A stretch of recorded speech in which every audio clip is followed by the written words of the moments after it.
গ্রহ যদি মঙ্গল স্ট্রং হয় তার মানে দেখবে সে পৃথিবীর কোনো কিছুকে ভয় পায় না। হ্যাঁ, তো আমরা তো জানি এই মুহূর্তে আমাদের কাছে দুজন লিডার চোখের সামনে ভাসছেন বলতে বলতে, দুজন কেউ কাউকে মানে আলটিমেটলি হয়তো একটা ওয়ার্ড আছে, আমি জানি না খারাপ কিনা ভালো, তোয়াক্কা করেন না। যে একজন হচ্ছেন মোদিজি, একজন হচ্ছেন আমাদের মমতা ব্যানার্জি মাননীয় মুখ্যমন্ত্রী।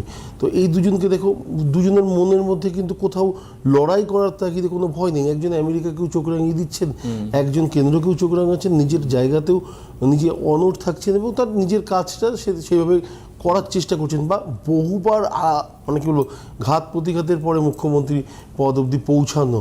তো সেই জায়গাটা তো আমার মনে হয় যে এটা সাহসিকতা না এবং থাকলে ক্রমাগত ফাইট, একদম লেডি হয়ে বিরোধী দলগুলোর প্রেশার। আবার অন্যদিকে তুমি যেটা বললে আমার মাথায় স্ট্রাইক করলো যে 50% টেরিফ চাপানোর পরেও আজ ভারতবর্ষ কিন্তু মাথা নত করেনি। একদম তাই, একদম তাই। তো এগুলো কি, এগুলো মঙ্গলে যদি স্ট্রং না হয় না, সেই ব্যক্তির মধ্যে সাহস জিনিসটাই থাকবে না, সে ভীতি হবে।